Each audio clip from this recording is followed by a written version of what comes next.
வணக்கம், என் பெயர் டாக்டர் புருகவன். இன்று இந்த வீடியோவில் நாம் நீரிழிவு நோய் பற்றி, அது எப்படி பார்கின்சன் நோயாளிகளுக்கு பாதிப்பை ஏற்படுத்துகிறது என்பதை பற்றி அறிந்து கொள்ளப் போகிறோம். நாம் அடிக்கடி பார்க்கிறோம், வயது அதிகரிக்கும் போது வயதுடன் வரும் நோய்களும் வர ஆரம்பிக்கின்றன. நீரிழிவு நோய், பார்கின்சன் நோய் போன்றவை. ஒரே நேரத்தில் இந்த இரண்டு நோய்களும் ஒரே நபருக்கு வந்தால் அவருடைய உடலில் என்ன மாற்றங்கள் நடந்திருக்கின்றன என்பதை நாம் குறைக்க வேண்டும். அப்படி என்றால் முதலில் நாம் நீரிழிவு நோயை புரிந்து கொள்வதிலிருந்து தொடங்குவோம். அதாவது நீரிழிவு நோயில் உடலில் என்ன நடக்கிறது என்பதை பார்க்கலாம். யாருக்கும் நம்மால் நீரிழிவு நோய் அல்லது டயபெட்டிக் என்று சொல்வது உடலின் சர்க்கரை அளவை கட்டுப்படுத்தும் முறை சரியாக செயல்படவில்லை என்றால்தான். அது எந்த காரணத்தாலும் இருக்கலாம். உங்கள் உடல் எடை அதிகமாக இருக்கலாம் அல்லது உடலில் இன்சுலின் குறைவாக உருவாகலாம். எந்த காரணம் இருந்தாலும் சரி, நம்முடைய சர்க்கரை கட்டுப்பாட்டு முறை பாதிக்கப்பட்டு விட்டது. உடலில் சர்க்கரை அதிகமாக இருக்கும் போது இரத்தம் நம்முடைய உடல் முழுவதும் சுழற்சி செய்யும் போது அதில் அதிகமாக இருக்கும் குளுக்கோஸ் நம்முடைய ஒவ்வொரு திசுவும், ஒவ்வொரு செல்லையும், ஒவ்வொரு உறுப்பையும் பாதிப்பதற்கும் காரணமாகிறது.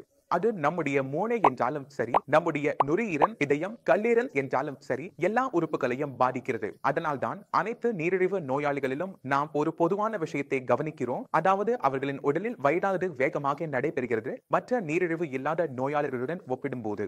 உதாரணமாக, ஒருவருக்கு 15 வருடங்களாக நீரிழிவு உள்ளது, மற்றொருவரும் 60 வயதாக இருக்கிறார். இருவரும் ஒரே வயதினர். ஆனால் ஒருவருக்கு 15 வருடங்களாக நீரிழிவு இருந்தால் 60 வயதில் இருக்கும் அந்த நீரிழிவு நோயாளி அவருடைய வயது அதிகமாக தெரிகிறது. அவர் 70, 80 வயதில் இருப்பவர் போலவே தெரிகிறார். அதற்கு பின்னால் இருக்கும் காரணம் என்னவென்றால், உடலில் உள்ள பழுது சரி செய்யும் செயல்முறை சரியாக நடைபெறவில்லை என்பதுதான். உடல் தான் திசுக்களை மீண்டும் ஆரோக்கியமாக்க முடியவில்லை. உடல் நாளுக்கு நாள் வேகமாக பலவீனமாகிக் கொண்டே இருக்கிறது. இதை நீங்கள் உங்கள் சுற்றிலும், உங்கள் குடும்பத்திலும் கவனிக்க விரும்பினால் அதையும் நீங்கள் காணலாம்.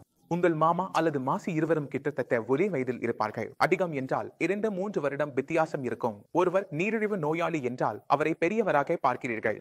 உங்களுக்கு அவர்களின் வயது அதிகமாக இருக்கிறது என்று தோன்றும். இதற்கு பின்னால் என்ன காரணம்? நீரிழிவு நோய். இப்போது யாருக்காவது நீரிழிவு நோய் இருந்தால் அது நம் மூளையில் என்ன தாக்கம் செய்கிறது என்பது முக்கியம். ஏனெனில் பார்கின்சன் என்பது மூளையின் பிரச்சனை. மூளையில் உள்ள நம் செல்கள் டோபமின் உற்பத்தி செய்ய முடியவில்லை. மூளையின் தசை ஒருங்கிணைப்பு பாதிக்கப்படுகிறது. அப்படி என்றால் நீரிழிவு நோய் நம் மூளையில் தாக்கம் செய்கிறது என்றால் பார்கின்சன் நிலைமை வேகமாக அதிகரிக்கும். ஏனெனில் செல்களுக்கு சிரமம் ஏற்படுகிறது.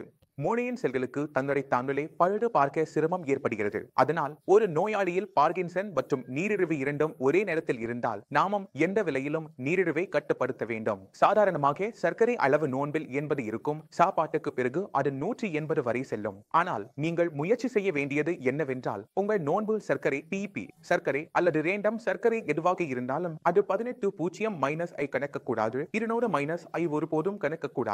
ஏனென்றால் சர்க்கரை இந்த அளவை மீறும் போதுதான் அது உங்கள் எந்த உறுப்புக்கும் பெரிய சேதம் செய்ய ஆரம்பிக்கும். அது உங்கள் சிறுநீரகங்கள், கல்லீரல், கண்கள் அல்லது நரம்புகள் எதுவாக இருந்தாலும் அப்போதுதான் அது சேதம் செய்யும். அதன் அளவு 200 ஐ தொடர்ந்து கடக்கும் போதுதான் இது நடக்கும். அதாவது நாம் நாளில் பார்க்கிறோம், சர்க்கரை சோதனை செய்யும் போது அது 200, 300, 350 என வருகிறது. நாம் மருந்து சாப்பிடுகிறோம், அது கட்டுப்பாட்டில் வருகிறது. ஆனால் அது 300, 350 வரை போய்விடுகிறது. இப்படி இருக்கும் கேஸ்களில் நாம் அதிக சேதம் ஏற்படுவதை பார்க்கிறோம். இப்போ நாம் என்ன செய்யணும்? நம்முடைய சர்க்கரை அளவை 18 கீழே வைத்துக் கொள்ள முயற்சி செய்யணும். அதிகபட்சம் 200 வரை போகலாம், மேலே போகக்கூடாது. நாம் இப்படி செய்தால் சர்க்கரையால் நம்முடைய மூளையின் செல்களுக்கு ஏற்படும் சேதம் குறையும். நம்முடைய பார்கின்சன் நிலை மிகவும் மோசமான நிலைக்கு போகாது. அது கட்டுப்பாட்டில் இருக்கும். மேலும் நீங்கள் எந்த மருந்தும் எடுத்தாலும் அதற்கான விளைவு உங்களுக்கு தெரியும். ஏனென்றால் நாம் எப்போது உடலில் எந்த உறுப்பையும் சரி செய்ய விரும்பினாலும் அதில் ஏற்படும் சேதத்தை முதலில் நிறுத்த வேண்டியிருக்கும். 2 வேலைகளும் ஒரே நேரத்தில் நடக்க முடியாது. சர்க்கரையால் சேதம் நடக்கிறது, அதே சமயம் நாம் மருந்து மூலம் அதை சரி செய்ய முயற்சிக்கிறோம். இந்த 2 வேலைகளும் ஒரே நேரத்தில் நடக்குமா? அப்படி என்றால் நாம் என்ன செய்ய வேண்டும்? முதலில் சேதத்தை நிறுத்த வேண்டும். முதலில் நீரிழிவு நோயை கட்டுப்பாட்டில் வைத்தால் பிறகு பார்கின்சன்ஸ் கவனம் செலுத்தும் போது நல்ல முடிவுகள் கிடைக்கும். இப்போது பாருங்கள். அப்படி என்றால் நீங்கள் நேரில் பார்த்தீர்கள், பார்கின்சன் நோயாளிகளுக்கு நிம்மதியை கொண்டு வருவது மிகவும் எளிதான வேலை. ஆனால் ஒரு நிபந்தனை இருக்கிறது. அதாவது உடலின் உள்ளே இருக்கும் சூழ்நிலை சாதகமாக இருக்க வேண்டும். ஏனெனில் எந்த விஷயமும் வளர்வதற்கும், நன்றாக ஆகுவதற்கும், முன்னேற்றம் காண்பதற்கும் அதற்கு ஒரு நல்ல சூழ்நிலை கிடைக்க வேண்டும். நீங்கள் ஒரு நகரத்தில் வசிக்கிறீர்கள் என்றால் அங்கு தண்ணீர் நல்லது, மின்சாரம் நல்லது, அங்கு மக்கள் நல்லவர்கள் என்றால் நீங்கள் அங்கு வளர்ச்சி பெறுகிறீர்கள். அதனால் தான் உங்கள் நகரமும் முன்னேறுகிறது.